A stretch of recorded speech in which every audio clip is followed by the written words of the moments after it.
علينا صبرا ربنا أفرغ علينا صبرا وتوفنا مسلمين وألحقنا مسلمين ربنا أفرغ علينا صبرا وثبت أقدامنا وانصرنا على القوم الكافرين ربنا هب لنا من أزواجنا وذرياتنا قرة أعين أعوذ بالله من الشيطان الرجيم بسم الله الرحمن الرحيم الحمد لله رب العالمين والصلاة والسلام على أشرف المرسلين نبينا وسيدنا وحبيبنا محمد صلى الله عليه وسلم mbokk yi ñuy seetaan ñu ngi leen di nuyu fi ñu leen doon nuyoo di leen ziyaara bu baax ci bésug ajjuma gu tedd gi di leen nuyoo ci weeru gàmm gi di ci ndokkel mboolem julit ñëpp di ci ndokkel ñi nga xamante ne yàlla def na ne ñu ngi bokk ci biir mouvement bi nekk ci këru diine yu fasanti ko ci biir Sénégal ñu ngi leen di nuyu di leen ndokkele bu baax ci gàmm gi di leen ñaanal borom bi subhanahu wa taala mu may leen gàmm ak jàmm may leen gàmm guñ nangu ci barke yonent bi sallallahu alayhi wa sallam di ziyaara mboolem këru diine yu nekk ci biir Sénégal di ziyaara mbokk taalibe yépp di ziyaara jullit ñëpp tey nag mbokk yi comme niñ ko doon def faral di defee rek ñu ñëwaat suñu ñetteelu vidéo ci li nga xamante ne mooy situation bi nga xamante ne moo am au niveau de l'APR mu dal mouvement national des arabophones républicains mooy comme ni ma ko waxee démb muy mouvement wu arabisant yi nga xamante ni dañu bokk ci parti président Macky Sall APR. donc di féliciter nag wax dëgg yàlla ñi nga xamante ne démb jël nañu seen téléphone woote ngir wut ci solution ak laaj problème bi lan moo ko war ak luñ ci mun donc di leen ci ndekkale bu baax di leen di féliciter aussi d'abord suma sœur Thérèse Faye Diouf ci acte de solidarité bi nga xamante ne def na ko en tant que coordinateur COJER ñu ngi la ciy féliciter bu baax ci invitation bi nga xamante ne invité nga ñu ko démb fële ci convention nationale bi wax dëgg yàlla ñu ngi lay féliciter di la encourager di la ñaanal nag borom bi subhanahu wa taala li nga xamante ne yow yàlla def na ne yaa ngi ci jublu yàlla may la lépp lu ngi ci jublu yàlla may la ko en tout cas ñun en tant que sa camarade de parti en tant que président des mouvements des arabophones loolu lañ koy souhaiter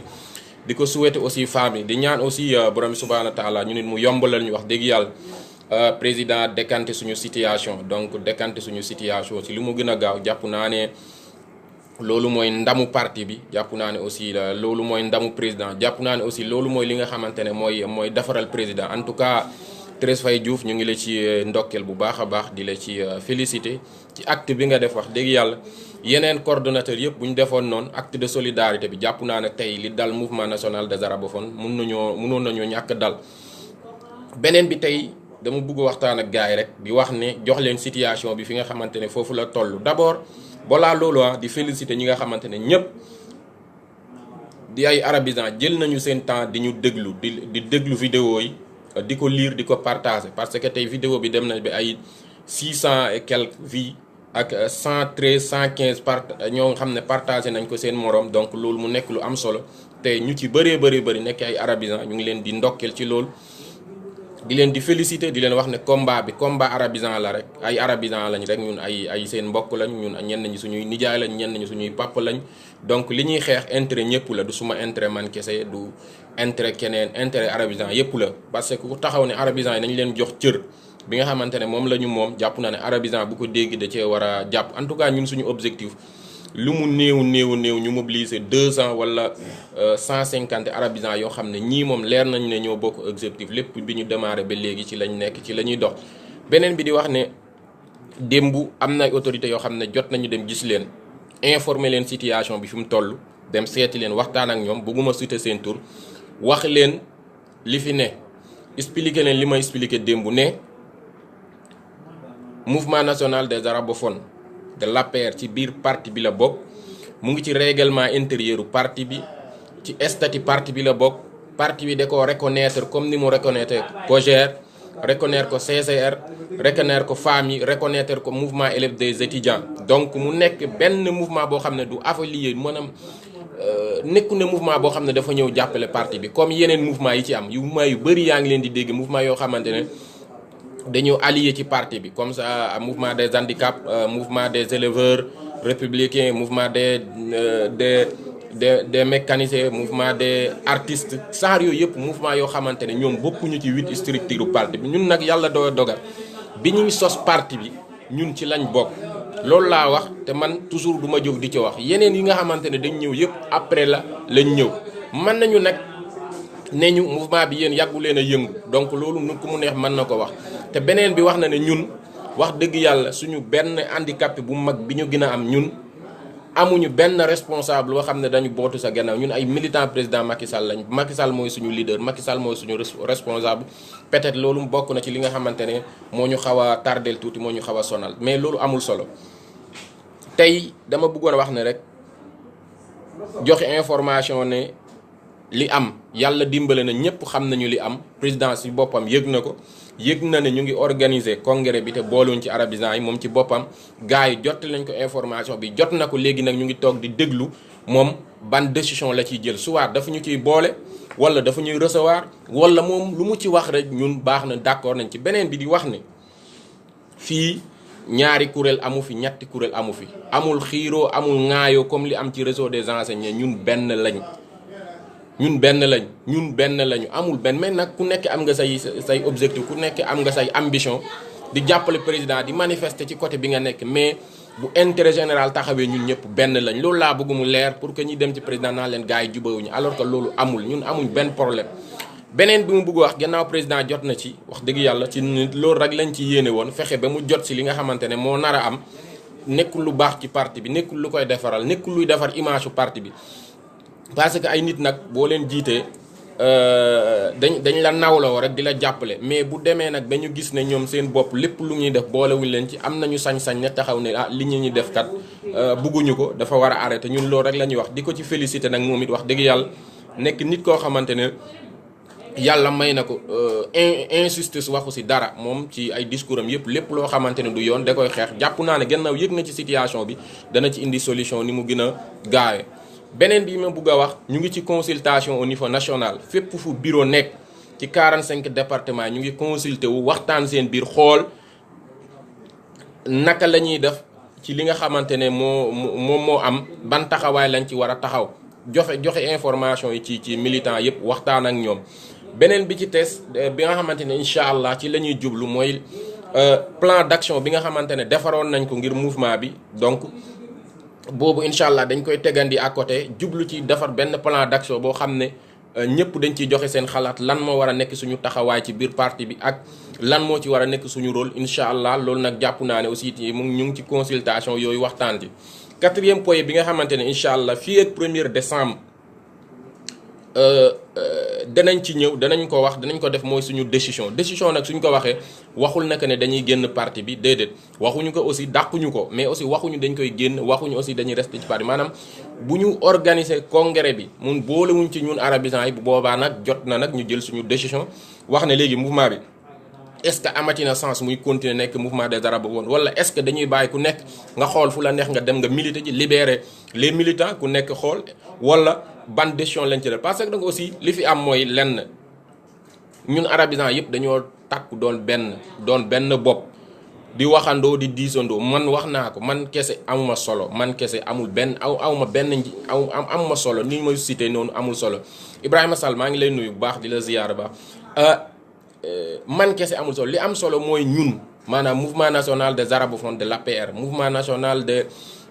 Benno Bokk Yaakaar suñu yeneen nawle yi nga xamante ne ñu ngi ci biir parti beeg yooyu noonu nekk ay arabisants ñenn ñoo xam ne sax bokkuñ ci benn parti politique mais dañoo ñëw adhéré ci mouvement bi ngir jàppale président indi seen loxo ngir que ñu jàppale président ci li nga xamante ne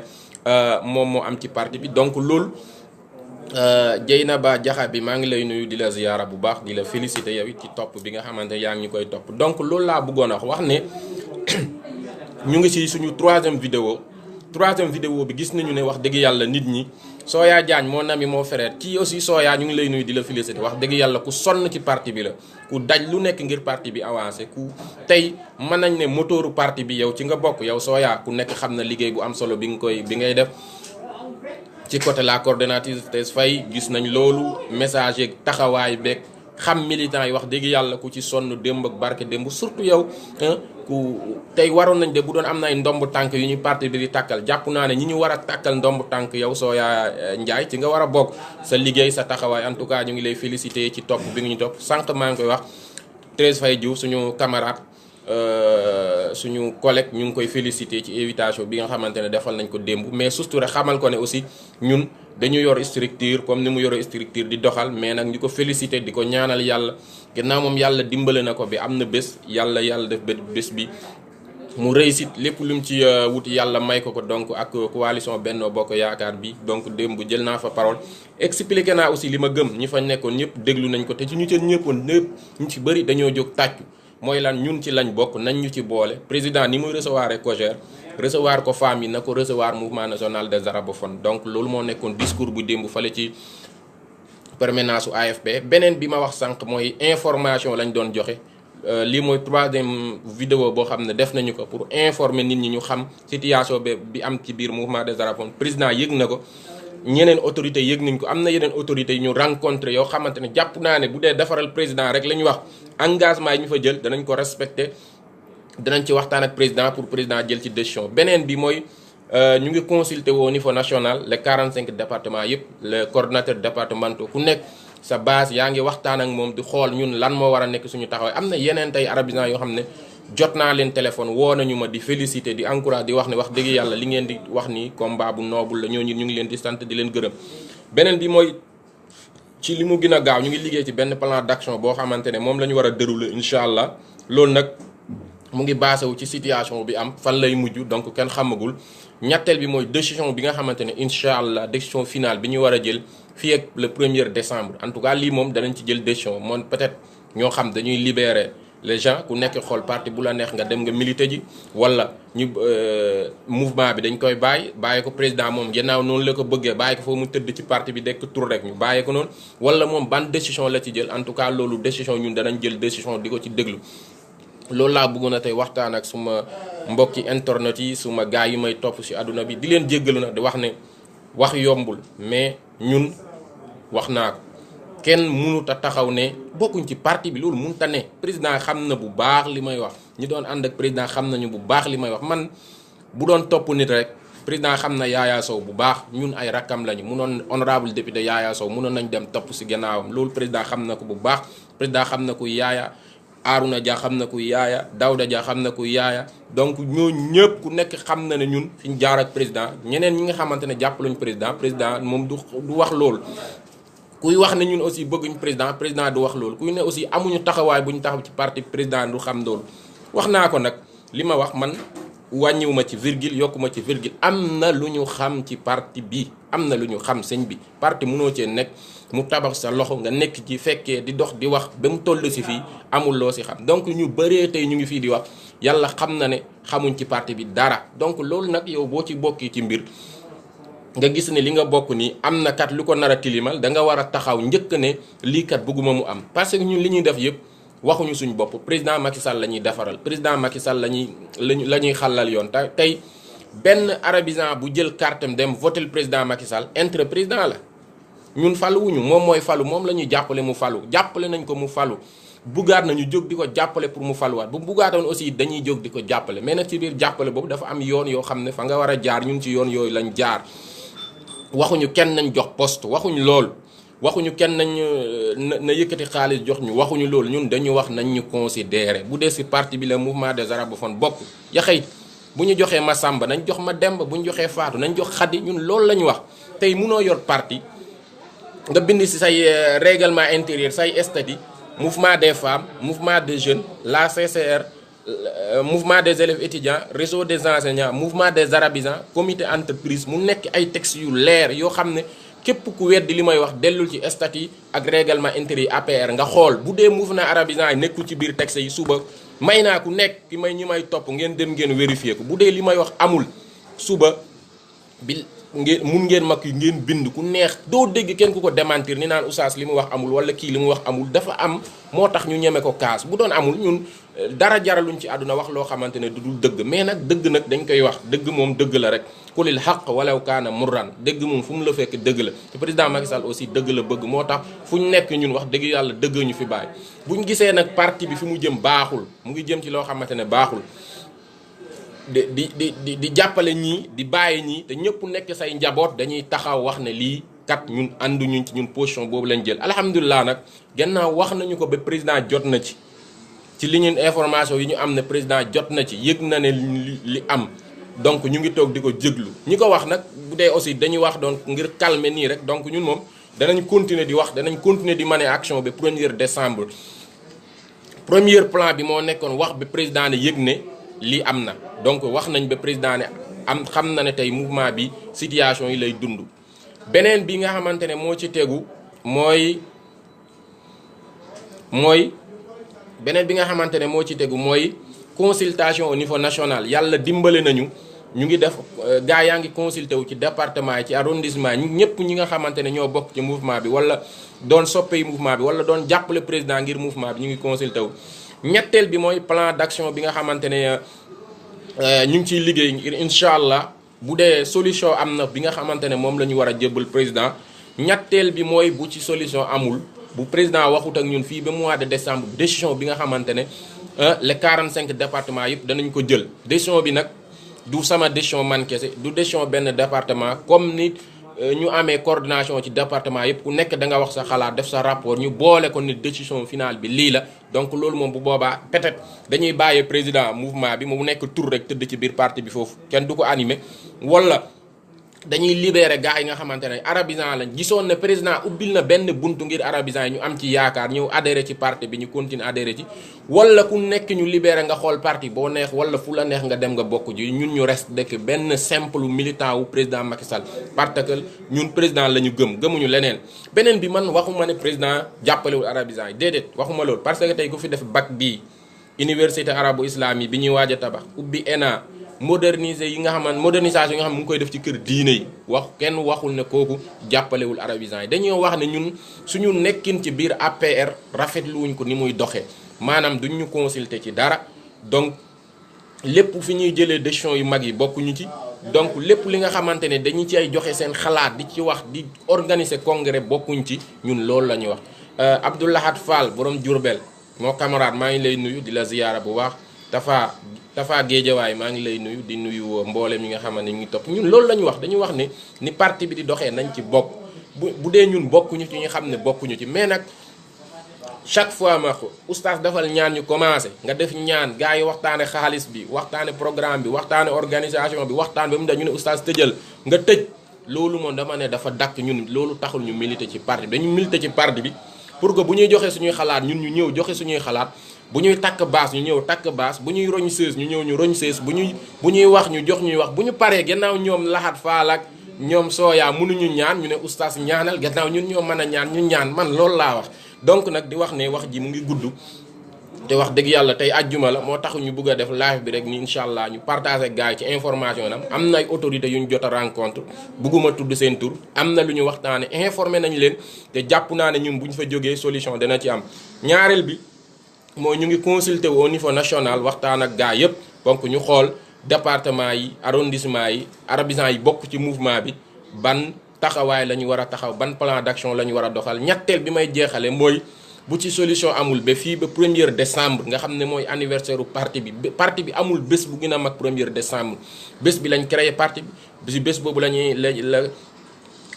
ñu fësal ne président Macky Sall mi incha allah bëgg nañ mu nekk président donc ci la ko yàlla dogale ci la ñuy fësalaat ne président bëgg nañ mu nekk ci président kon loolu bés bu mag la ci parti bi incha allah bu ñu fa tolloo ñun décision bi nga xamante ne moom la 45 départements yëpp d'accord ñëpp signé ko incha allah décision boobu dañ ko appliqué en tout cas loolu laa ci bëggoon a wax di jéggalu nag ci kàddu yi ci ñëpp ñi nga xamante ne ñu ngi ñuy seetaan ci adduna bi di jéggalu wax yombul surtout suma mbokk arabisants yi ayyuhal ixwa xifu waqfatan waahida yaddan bi yadd wa janban bi jan jóg leen ngeen taxaw ngeen doon benn joxante loxo mbagg ak mbagg tànk ak tànk incha allah li nga xamante ne suñu intérêt na ñun ñëpp ñu mun cee jot parce que man xeexuma su may intérêt doom, xeexuma su may intérêt famille, xeexuma intérêt kenn, suñu intérêt ñun arabisants yi laay xeex. fépp fu ma taxaw fa seen image, fépp lépp lu may xeex bu ñëwee nekk suñu njëriñ ñun ñëpp. man loolu laa wax, di sant ñëpp, di gërëm ñëpp, di sant mboolem ñi nga xamante ne ñu ngi doon topp ci ñaari vidéo yële weesu. gis nañu nombre de vues yi mu am, wax dëgg yàlla, surtout arabisants yi may woo téléphone di wax dëgg yàlla am nañu bari conseillé nañ ñu waxtaan ak kilifa yi nga xamante ne ñu ngi bokk ci parti bi, wax dëgg yàlla di ci def jéego, di ci wax, di ci dugal seen loxo. incha allah bés bu sottee wala lu yàlla def ni affaire yi mujjee danañ ku nekk dañu citer sa tur. donc di leen féliciter nag, di leen ñaanal yàlla bu baax a baax, di ñaanal mboolem ñi nga xamante ne ñu ngi ñuy topp si adduna bi, di ñaanal yàlla may ñu gàmm ak jàmm, ñaanal taalibe yépp, surtout ñi nga xamante ne ñoo bokk ci fédération bi. di ci profité di ci nuyu suñu sëriñ, wax dëgg yàlla ku bëgg président Macky Sall, Cheikh Hadisi ñu ngi lay nuyu, borom mouvement bi, vraiment mouvement tant am taxawaay bu rafet bu ñu xam taxaw na ko. donc ci conseil yi di ci nuyu suñu oustaz, suñu ministre Bamba Ndiaye, wax dëgg yàlla moom it ci conseil yi ak taxawaay yu baree di leen ñaanal gàmm ak jàmm, ak mboolem ñi nga xamante ne aussi ñu ngi ci biir réew mi. di rafetlu wax dëgg yàlla aussi président Macky Sall li nga xamante ne jot na ko taxaw ci kër diine yi, kër gan gi mu ko tudde, wax dëgg yàlla kër yi soxla woon nañ ko, ak yeneen. loolu bokkoon na ci si nga xamante ne suñu projet bi nga xamante ne moom la ñu yor, ñu tudde ko fonds d'appui et de développement des daara, appui yi nga xamante ne état du Sénégal war na di ko yëkkati di ko dugal ci kër diine yi. donc war na mën a romb ay tabax, war na dem sax lu ëpp loolu, war na dem ay tey yu bare ay ci wàllu ay tourisme religieuse ak yu mel noonu. yooyu yëpp war nañ ci mën a xalaat, xool naka lañ koy segge ba nga xamante ne Sénégalais yi danañ ci mën a jëriñu, arabisants yi aussi danañ ci mën a jëriñu. jàpp naa ne loolu su amee njëriñu arabisants yi la, njëriñu Sénégal la, njëriñu aussi képp koo xamante ne aussi ci famille bi nga bokk. di sant ñëpp, di gërëm ñëpp, di jéggalu ci kàddu yi, di leen wax ne asalaamualeykum wa rahmatullahi taala wa barakaatu. di leen jox rendez-vous incha allah suba samedi à partir de 13h incha allah. bu leen ko kenn raté, danañ leen defal situation bi ñu am, wax leen consultation au niveau national fan la toll. di sant ñëpp, di gërëm ñëpp, di wax ne asalaamualeykum wa rahmatullahi taala wa barakaatu.